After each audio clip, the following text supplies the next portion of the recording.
제가 먼저요. 예수께서 무리를 보시고 산에 올라가 앉으시니 제자들이 그에게 나아왔다. 예수께서 입을 열어서 그들을 가르치셨다. 마음이 가난한 사람은 복이 있다. 하늘나라가 그들의 것이다. 슬퍼하는 사람은 복이 있다. 하나님이 그들을 위로하실 것이다. 온유한 사람은 복이 있다. 그들이 땅을 차지할 것이다. 의에 줄이고 목마른 사람은 복이 있다. 그들이 배부를 것이다. 자비한 사람은 복이 있다. 하나님이 그들을 자비롭게 대하실 것이다. 마음이 깨끗한 사람은 복이 있다. 그들이 하나님을 볼 것이다.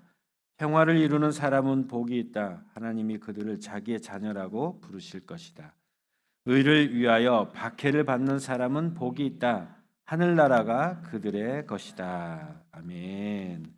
오늘 네 번째 복, 의에 줄이고 목마른 사람이 받을 복에 관한 말씀 나눌 때에 여러분 개인에게 또 우리 공동체에 필요한 은혜를 주실 것을 믿습니다.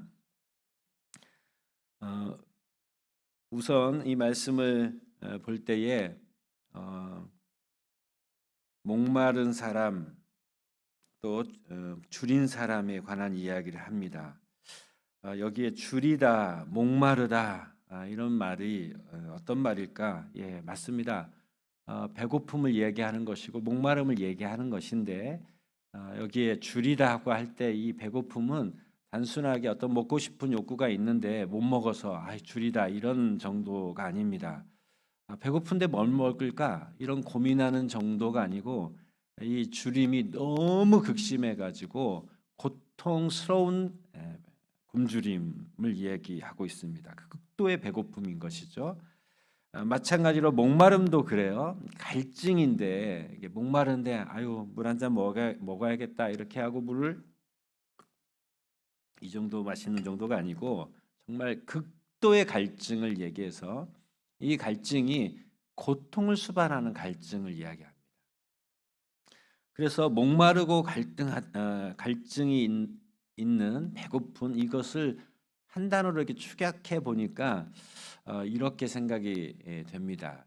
열망 또는 갈망 이렇게 좀 축약을 할 수 있을 것 같아요. 그래서 그런 사람의 복이 있다는 것입니다. 여러분 살면서 지금까지 어떤 일에 또 어떤 사람에 대해서 이렇게 갈망을 해본 적이 있으신가 모르겠어요. 그런 경험이 있으십니까? 어떠세요? 제가 돌이켜 보니까 나는 언제 가장 갈망했었나 생각해 보니까요. 어, 대입 시험 볼 때 그랬던 것 같아요. 여러분 다 아마 그런 한 번쯤 정도의 경험이 있었을 것 같은데 정말 하나님이 그 합격을 시켜줬으면 좋겠다는 게 간절한 소망이 있었던 거죠. 그것을 갈망이라고 할 수 있을 것 같아요.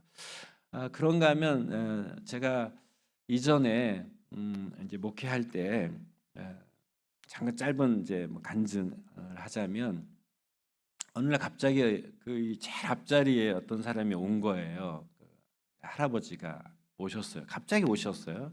제일 앞자리에 오셔가지고 너무 말씀을 그냥 잘 듣는 거예요. 그냥 막 고개 끄덕이면서 그냥 아멘, 막 아멘. 그러고 막 너무 이렇게 설교를 잘 들으시더라고요. 그 너무 감사하잖아요, 그렇죠? 처음 보는 분이 할아버지가. 그래가지고 제가 가서 이제 끝나고 이렇게 인사를 하려고 하니까 술 냄새가 확 나는 겁니다. 나중에 보니까 알코올 중독자였어요. 네. 그래서 알코올을 끊을 수 없는 분이었어요. 그러니까 그날도 아침 이른 11시 예배 아닙니까? 이게 술을 드시고 오셔가지고 그러니까 이제 맨정신이 아닌 거죠. 그냥 막 이제 설교에 아멘 했습니다. 이제 그러다가 이제 교회를 다녔던 분인데 뭐 여러 가지 사업도 실패하고 뭐 이혼 당하고 애들 다 떠나고 막 절망적인 삶 가운데 이제 술로 살 수밖에 없는 인생이더라고요. 간신히 이제 어머니가 이제 케어를 하시는데 어머니 연세가 80 그때 뭐 거의 90세 가까이 되셨거든요. 근데 전 처음 볼 때 그분 두 분이 부부인 줄 알았어요. 아들이었는데 얼마나 몸이 망가졌는지 할아버지처럼 보여요. 그때 50대 중반이었는데. 그래서 결국은 이제 교회를 다니면서 예수 그리스도를 영접하게 되고 또 이제 그러다가 이제 결국은 이제 그것에 의해서 이제 돌아가시게 된 거예요. 그래서 장례를 이제 저희가 하면서 그 어머니가 이 장례에 너무 고마워했습니다. 아들을 너무 사랑했으니까 그 아들의 장례를 잘 집례해 준 그 교회에 또 목회자에게 너무 감사한 마음으로 그 어머니가 교회를 나오기 시작한 거예요. 그리고 그 이모도 나오고 그 다음에 딸도 나오고, 그러니까 돌아가신 분의 여동생이 함께 교회를 나오게 됐습니다. 그때 제가, 이건 여담이지만, 교회 장례가 나면 교회가 부흥한다는 말을 우리 선배 목사님 저한테 해주셨는데, 이게 도대체 무슨 말인가 했는데 그 장례로 인해서 너무 위로를 받은 거예요. 그래서 교회로 오고 이제 가족들이 예수 그리스도를 이제 영접하게 되었습니다. 그런데 제가 복음을 전해야 되는데 너무 건강하신 분이었기 때문에 그 어머니가 너무 건강하시고 너무 정정하셨거든요. 그래서 이제 기회가 되면 복음을 전해야지, 뭐 이제 나오신 지 한 3개월 정도 되었을 때입니다. 갑자기 같이 오던 그 딸분에게 연락이 왔습니다. 어머니가 지금 응급실에 있다는 거예요. 그래서 뭐 할 게 아무것도 없고 의사는 이제 퇴원시키라고 했다는 거예요. 퇴원하고 이제 연로하시니까 돌아가시는 거 집에서 기다리라, 이런 말을 들었다는 거예요. 그래서 잘 와가지고 세례를 좀 주라고 막 그러는 거예요, 그분이. 그래서 제가 예수 안 믿는데 세례를 줄 수는 없잖아요, 그렇죠? 근데 그분 이제 아직 신앙이 없으니까 뭐 세례를 받으면 천국 갈 것처럼 이렇게 생각이 드셨나 보더라고. 그래서 이제 그 따님에게 전화를 제가 일단 가보겠습니다. 그리고 응급실에 갔습니다. 어떻게든지 복음을 전하려고 했는데 이제 옷을 다 이렇게 챙겨 입고 들어간 거죠. 들어갔는데 뭐 비몽사몽가 아니죠. 거의 이제 포기한 상황이니까 들리겠습니까, 그게? 그렇지만 어떡해요. 그래서 옆에서 이제 귀에다 대고 복음을 짤막하게 전했습니다. 우린 죄인입니다. 죄를 가지고 천국 갈 수 없습니다. 예수 그리스도가 우리 죄를 다 사해 주셨습니다. 그 예수만 믿으면 천국 갑니다. 듣는데 안 듣는지 모르잖아요. 그리고 이제 복음을 전하고 하나님 은혜를 주십시오. 그리고 나왔어요. 근데 그 가족들이 너무 간절하고, 특별히 그 먼저 돌아가신 그 아드님이 예수를 믿고 돌아가셨기 때문에 그 아들을 만나고 싶은 마음이 있으실 거 아닙니까? 그래서 교회를 나왔거든요. 복음을 전한 기회가 없는 거예요. 제가 잘못한 거죠. 그러니까 내가 이 언젠가 시간이 있겠지라고 했던 이 제 스스로가 너무 막 화가 나고 너무 안타까운 거예요. 그래서 그 따님한테 우리 기도하십시다. 딱 일주일만 기도하십시다. 제가 금식하며 기도하겠습니다. 그런 거예요. 그리고 제가 정말 일주일 동안 금식하면서 간절하게 기도했습니다. 하나님, 그 어머니 복음을 듣고 돌아가시더라도 복음을 듣고 돌아가게 해주세요. 그러고 기도했는데 정말 일주일에 전화가 온 거예요. 깨어나셨다는 거예요. 그래가지고 깨어나셔가지고 제가 가서 보니까 다 저도 알아보고, 또 그때 우리 이제 요즘은 못 가지만 응급실 이제 좀 다닐 수 있을 때 우리 딸내미 갔는데 아이고 막내가 왔네 뭐 이러고 다른 애들은 어디 있어요 뭐 이렇게 얘기하고 뭐 그랬던 기억이 납니다. 그래서 이제 복음을 전했어요. 그때 다 따라서 이제 영접기도 하고 아멘 하고, 그리고 나서 이제 정말 퇴원도 하시고요. 완전히 회복돼 가지고 그러다가 이제 결국은 돌아가셨거든요. 그리고 이제 집에 오셔서 이제 돌아가셨는데, 그때 그 마음이, 야, 이대로 지금 교회를, 우리 교회 성도였잖아요, 그렇죠? 짤막하게 예배하셨지만 그분이 예수 안 믿고 어떡하겠어요. 그 아드님은 전국 가고 아들 때문에 교회 다니셨는데, 그래서 너무 그때 참 괴로웠었고 정말 간절히 기도했던 생각이 납니다. 금식하면서 말이에요. 저는 이 갈망이 바로 그런 갈망인 것 같아요. 그런 갈망. 하나님, 내가 할 수 있는 게 아무것도 없는데 하나님 도와주십시오 라고 하는 그 갈망을 오늘 줄이고 목마르다 이렇게 표현하고 있는 것입니다. 그런데 그런 줄이고 목마른 자가 어떻대요? 복을 받는다는 거예요. 그런데 우리가 그런 여러 가지 일들에 대해서 갈망할 때가 참 많이 있는데, 그렇죠? 그런데 여기서 지금 예수님께서 뭐라고 말씀하시냐면 무엇에 줄이고 무엇에 목마를 것을 말씀하시냐면 바로 의입니다. 의에 줄이고 목마른. 그럼 의를 또 좀 살펴볼 필요가 있는 것이죠. 의. 의가 뭘까? 의를 좀 설명할 필요가 있어요. 자, 의 그러면 이게 영어로는 righteousness라고 말을 쓰는데 정당성으로 이렇게 번역할 수 있겠습니다. 이건데 참 많은 의미가 이 가운데 다 들어있기 때문에 좀 더 좀 확장돼 설명하면 마음이 순수하고 바른 삶을 이제 의로운 삶이라고 얘기하고 올바른 행동에 관한 이야기를 하는 것입니다. 바르다고 여겨지는 어떤 기준들이 있잖아요. 그리고 그 바르다고 여겨지는 그 기준에 바르 여겨지는 것뿐만 아니라 실제 바르게 행동하는 것을 이야기해요.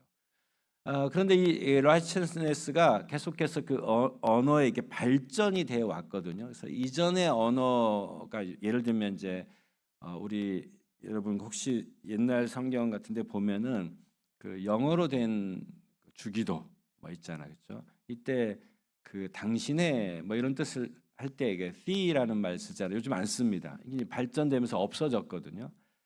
옛날 고어들은 이제 있으니까 이 righteousness도 마찬가지로 옛날의 그 중세 언어를 보면 이게 좀 달라요. 그렇지만 뜻은 그때부터 지금까지 계속 이와 비슷한 뜻을 계속 가지고 있었습니다. 중세 시대 때도 정의로운 것에 이제 이 말을 썼었고요. 또 더 오래된 고대 언어에서도 정의, 신성, 특별히 어떤 신의 뜻에 부합한 삶을 의라고 표현했습니다. 그러니까 결론적으로 얘기하면 행동에 있어서는 정의롭고 도덕적인 삶을 의라고 얘기하고요. 또 사람에 대해서도 저 사람 참 공정하다, 죄 없는 사람이다, 하나님 뜻대로 사는 사람이다라고 하는 사람에 대해서도 의라고 이야기할 수 있었던 거죠. 그런데 그냥 쉽게 얘기하면 이제 정의로운, 공의로운, 그죠? 바른 이런 생각을 이 의에 할 수 있을 것 같습니다. 이 의는요 하나님의 속성 중에 하나예요, 그죠? 하나님이 가지신 그분의 속성, 그분의 본질 중에 의라는 게 있습니다. 그래서 시편 기자는 여러 곳에서 그 의로운 하나님을 찬양하고 노래해요. 성경 곳곳에서 그것을 이제 또 말하고 있습니다. 시편 4편 1절에 보니까 하나님에 대해서 하나님은 의로우신 분이다, 의로우신 하나님 이렇게 노래하고 있습니다.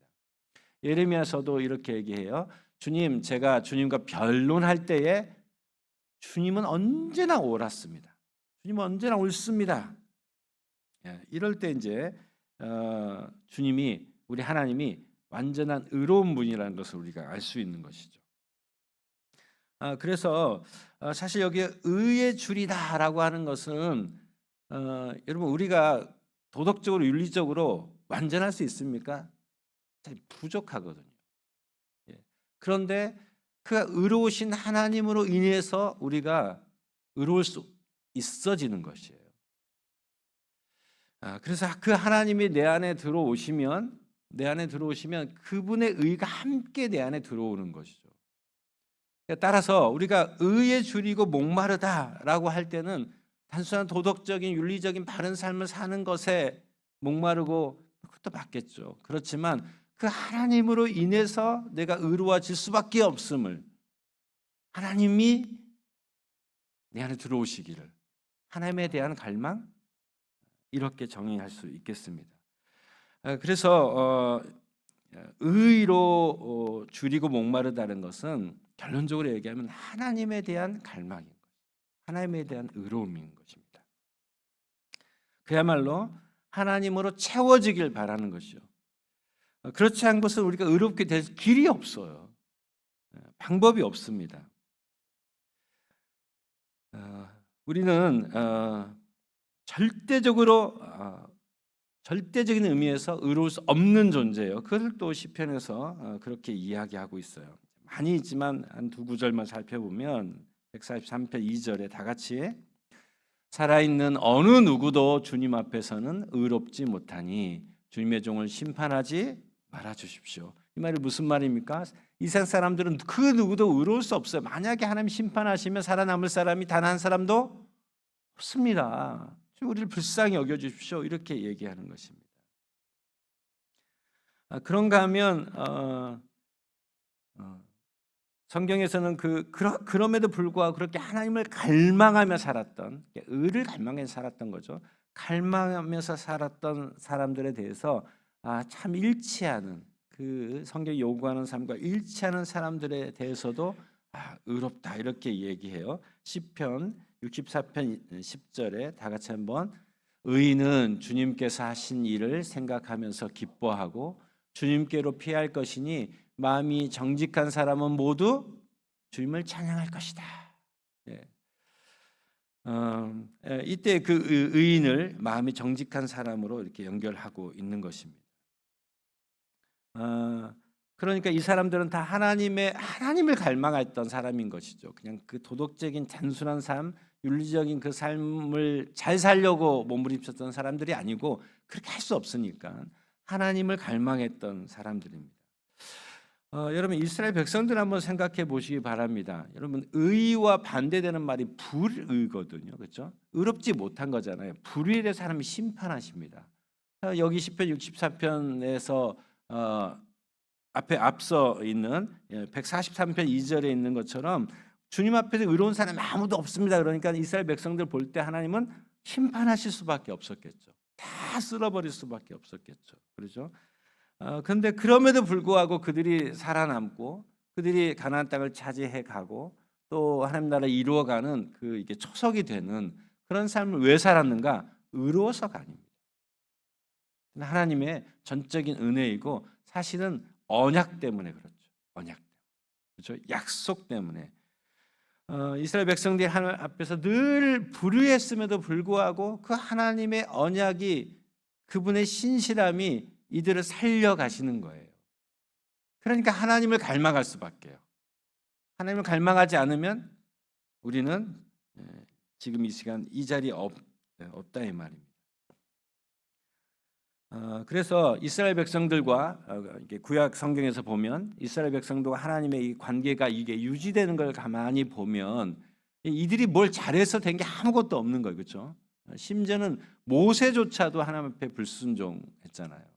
그래서 가나안 땅에 못 간다 이렇게 얘기했잖아요. 그러니까 이들이 그럼에도 불구하고 하나님의 뜻을 이루어가는 삶을 살았던 것은 하나님이 주신 언약. 그래서 그 언약 관계 때문에, 이스라엘 백성과 하나님이 그 언약 관계 때문에 그들이 하나님의 뜻을 이루어가는 삶을 살았단 말입니다. 그래서 그 하나님에 대한 갈망이 우리 안에 필요한 것 같아요. 그런가 하면 이제 그 하나님 아버지에 대한 갈망도 있지만 현재 우리에게는 사실 예수 그리스도에 대한 갈망이 좀 필요한 것이죠. 그렇죠? 여러분, 그런 생각 종종 안 합니까? 내 안에 그리스도께서 사신다는데 정말 이게 무엇인가 이런 생각을 해보게 되잖아요. 그렇죠? 정말 그냥 저는 분명히 예수 그리스도께서 내 안에 들어오셔서 그분으로 말미암아 살아가고 그분이 나를 통해서 살아간다고 생각해요. 저는 없어지는 게 아니고. 그럼에도 불구하고 그냥 하나님 저를 그냥 확 사로잡았으면 좋겠는 거예요. 그분으로 그냥 완전히 채워졌으면 좋겠는 거예요. 그래서 예수 그리스도의 그 성품이 내 안으로 다 그냥 충분하게 들어왔으면 좋겠는데 그러지 못합니다. 그런데 그 예수 그리스도께서 십자가에 이루신 그 공의가 그리스도를 영접할 때 전가된다는 말을 쓰거든요. 전가된다. 그래서 그리스도께서 이루신 의가 내 안에 그분을 영접할 때 그분의 의가 내 안으로 같이 들어오는 것입니다. 그런 의미에서 우리는 예수 그리스도에 대한 또 갈망이 또 필요한 거예요. 또 어떤 갈망이 필요하겠습니까? 이제 그분으로 살아가는 것은 이제 성령께서 우리를 인도하시는 것이니까 성령으로 좀 충만했으면 좋겠어요. 종종 제가 기도합니다. 하나님 저를 그냥 강권해 주십시오. 이게 멋있게 제가 강권해 주십시오 이렇게 얘기하지, 사실은 하나님 제 머리끄댕이를 좀 자꾸 좀 풀고 가주십시오 이렇게 얘기합니다. 왜냐하면 항상 내 생각이 늘 앞서기 때문에 그래요. 이게 진짜 이 죄성은 정말 어쩔 수 없는 것 같습니다. 이 죄성은 얼마나 강하든지 온 우주를 만드신 그 하나님과 이 먼지에 붙어있는 먼지 같은 이 인생이 하나님께 대적하잖아요. 맞죠?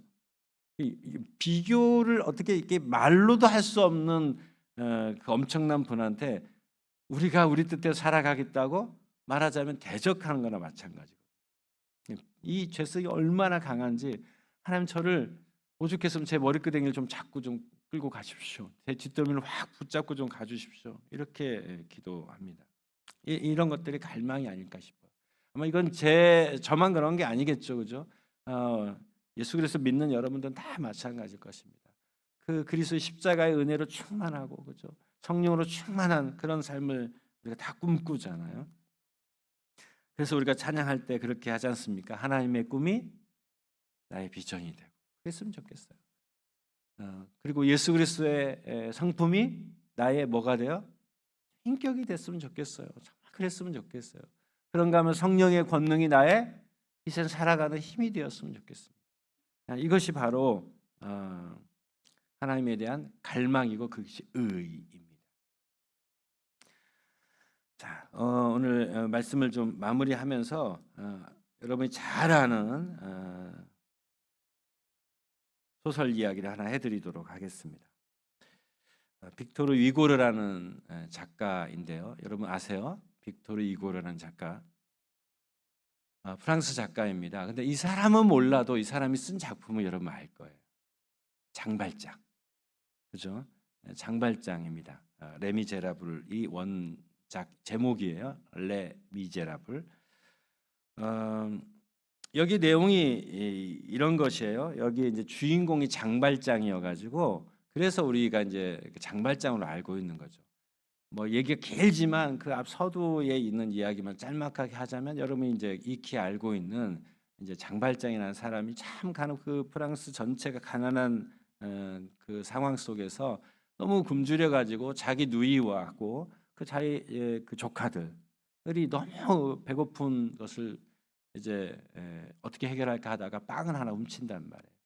근데 그 빵을 하나 훔친 것 때문에 참 억울하게요. 징역을 살아갑니다. 19년을 복역하게 돼요. 19년을 복역하고 이제 나왔는데 이미 이제 자기 누이도 조카도 이제 어디로 사라지고 연락이 안 되고 그런 상황입니다.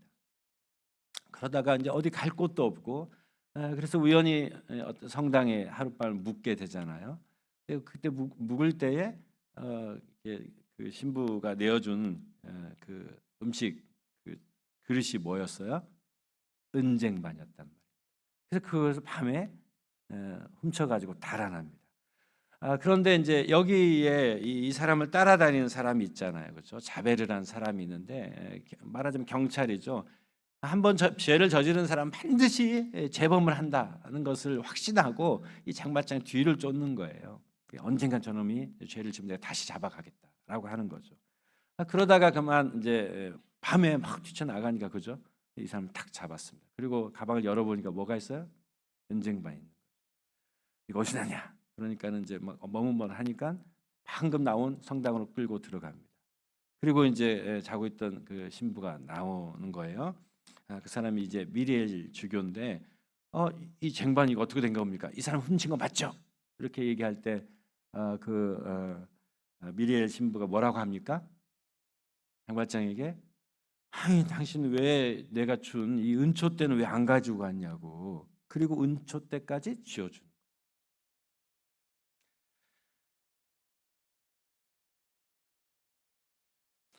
당신 지금 급하게 막 가느라고 이거 못 챙겨 갔던데 그러면서 가방에 주섬주섬 그것을 넣어주는 것입니다. 그 이 빅토르 위고가 정말 그 레미제라블을 통해서 하려고 하는 말이 메시지가 있는 것이죠. 그게 바로 하나님의 사랑은 이렇다는 것입니다. 그래서 결국은 그 자베르가 그 사람을 잡지 못하게 하는 건 뭐였어요? 은초대였어요. 은초대를 지어주는 그 신부의 그 사랑, 그것이 바로 하나님의 공의를 나타내는 것이란 걸 이야기합니다. 그래서 이 빅토르 이고가 이 작품만 쓴 게 아니고 여러분 잘 아는 그 노트르담의 꼽추로 알려진 그 이야기도 마찬가지예요. 그 어떤 여자가 화형에 처해 있을 때 성당에서 총지기로 있었던 그 사람이 그 여자를 빼내가잖아요. 그리고 성당으로 들어가 버리거든요. 성당은 아무도 범접할 수 없는 거룩한 곳이기 때문에 감히 죄인을 잡으러 그 군병이 안으로 들어가지 못한단 말이에요. 자, 이런 작품을 통해서 하나님이 우리를 향한 그분의 공의를 어떻게 실현해 가는지를 보여주고 계시는 거죠. 너무 감동적인 것 같아요. 그래서 여러분 우리가 종종 하나님의 의를 이렇게 표현하거든요. 우리를 속량했다 이런 표현을 쓰잖아요, 그렇죠? 속량했다. 속량했다는 것은 무죄를 성령고하는 것이거든요. 이것은 법적 용어입니다. 그런가 하면은 우리를 이렇게 구속했다. 이게 구속, 속량 이게 이제 법적 용어, 경제적 용어를 써가지고 우리가 죄가 있음에도 불구하고 예수 그리스도로 말미암아 우리가 완전케 된 것을 설명합니다.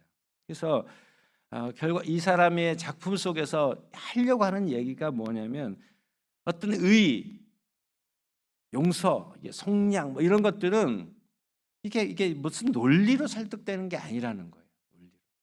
그렇죠? 하나님의 사랑만이 이런 것들을 가능하게 한다는 것을 우리에게 좀 가르쳐 주고 있습니다.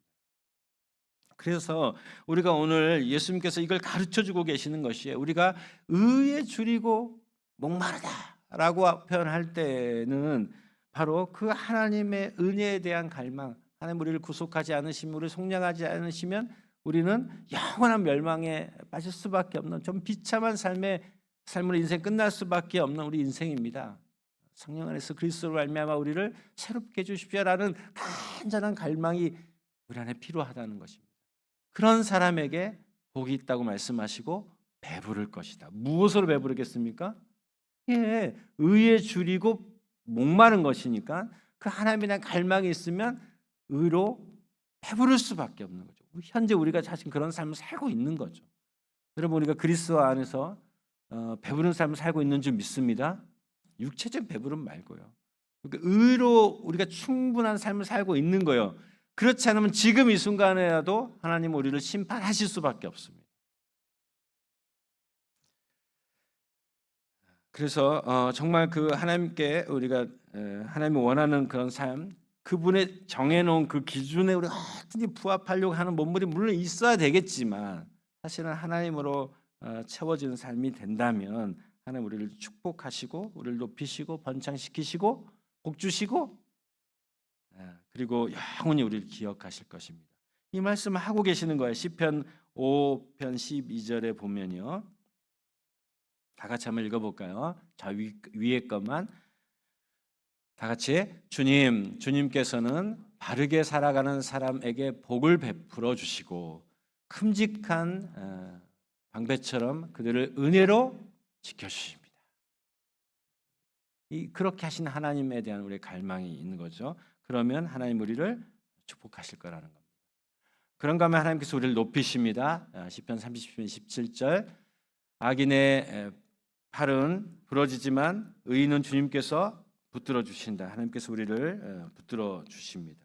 또 우리를 좀 번창케 하실 거예요. 시편 92편 12절 의인은 종려나무처럼 우거지고 레바논의 백향모처럼 높이 치솟을 것이다.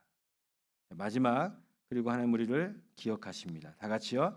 의로운 사람은 영원히 기억된다. 할렐루야. 하나님으로 채워지는 삶, 그분으로 갈망하는 삶, 우리가 한 주간 살아내는 은혜가 있기를 간절히 바랍니다. 우리 찬양하겠습니다. 마음이 상한 자를 고치시는 주님, 하나님 우리가 주님으로 갈망합니다 라는 마음을 담아서 우리 찬양하겠습니다.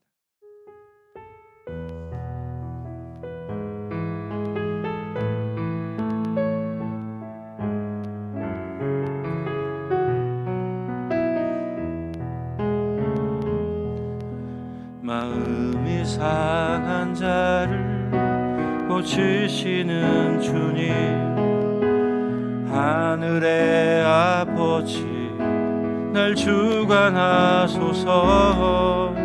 주의 길로 인도하사 자유케 하소서. 새 일을 행하사 분케 하소서. 의에 줄이고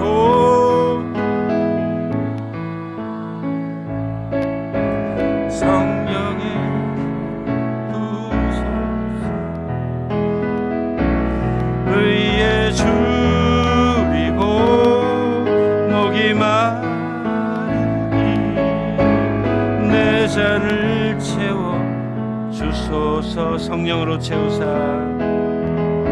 성령으로 채우사 주 보게 하소서. 주의 임재 속에 은혜 알게 하소서. 주 뜻대로 살아가리 세상 끝날까지. 나를 빚으시고 새날 열어주소서.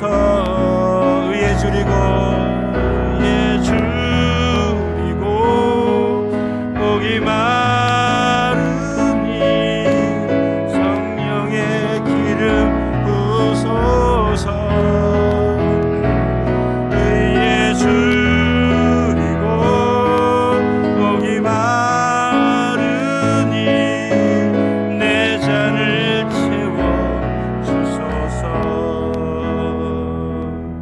합심해서 함께 기도하겠습니다. 하나님, 우리 마음을 주님으로 채워 주시옵소서. 주님의 은혜로 채워 주시옵소서. 주님의 비전으로 채워 주시옵소서. 예수 그리스도의 성품으로 채워 주시옵소서. 성령의 능력으로 채워 주시옵소서. 우리가 갈망합니다. 그 하나님이 없으면 지금 이 순간에 우리는 영원한 멸망에 빠질 수밖에 없는 존재들입니다. 우리에게는 의의가 없기 때문에 그렇습니다. 주님으로 채워달라고 이 시간 간절한 마음으로 하나님께 함께 기도하겠습니다. 기도합니다. 하나님,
우리 자신을 보면 무엇 하나 선한 것이 없습니다.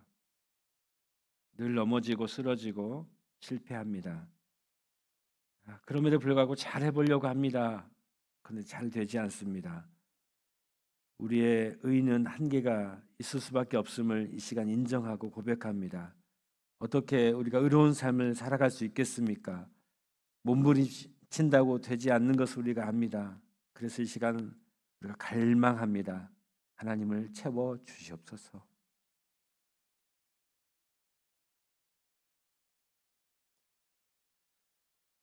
그리스도의 영으로 채워 주시옵소서. 그렇지 않고서는 우리가 한 발도 내딜 수 없는 삶입니다. 우리를 불쌍히 여겨주시고 우리의 이 주님을 향한 갈망을 하나님 기억해 주셔서 매 순간마다 하나님으로 채워주시고 나의 뜻을 이루는 삶이 아니라 주님의 뜻을 이루는 그런 정말 거룩한 멋진 삶 살아가기를 간절히 소원합니다. 이 시간 그 갈망으로 기도했던 우리 성도님들 한 분 한 분 붙잡아 주시고 하나님 평생 또 이 한 주간 살아갈 동안 하나님으로 채워지는 삶이 어떤 삶인지, 얼마나 그 삶이 복된 삶인지 우리 모두가 맛볼 수 있도록 하나님 인도해 주시기만을 간절히 구합니다. 주님 때문에 행복하고 주님 때문에 희망을 가지고 주님 때문에 새롭게 일어나는 우리 모두가 되도록 하나님 함께해 주시옵소서. 그렇게 하실 주님을 기대합니다. 예수 그리스도 이름으로 기도드렸습니다. 우리 자리에 일어나셔서 다시 한번 이 찬양을 기도하면서 우리 부르고 예배를 마치도록 하겠습니다. 마음이 상한 자를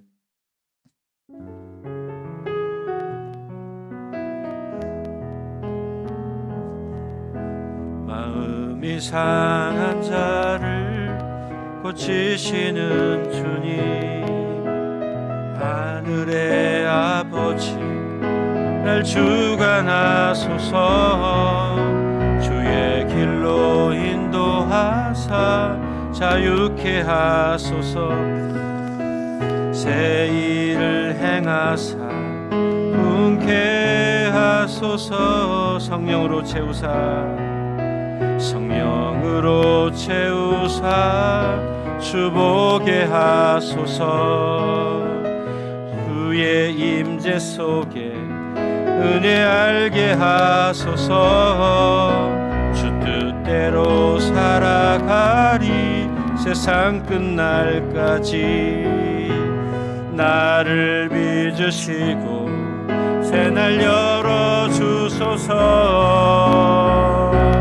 의에 줄이고 목이 마르니 성령의 기름 부소서. 의에 줄이고 목이 마르니 내 잔을 채워. 의에 줄이고 목이 마르니 의에 줄이고 목이 마르니 성령의 기름 부소서. 의에 줄이고 목이 마르니 내 잔을 채워 주소서. 내 잔을 채워 주소서. 내 잔을 채워. 우리의 빈 삶을 생각하면서 내 잔을 채워 주소서. 내 잔을 채워 주소서. 지금도 우리를 구원하신 예수 그리스도의 은혜와 그 아들을 아낌없이 내어주신 하나님의 크신 사랑하심과 성령께서 오늘도 부족하지만 주님의 은혜로 채워가고 성령의 강권하심으로 우리를 인도하심이 오늘 주님을 갈망하는 우리 성도들의 모든 삶 위에, 부족한 우리의 가정과 일터의 삶 위에, 우리 교회 공동체와 이 지역과 민족과 열방 가운데 영원토록 함께 계시기를 간절히 축원하옵나이다. 아멘.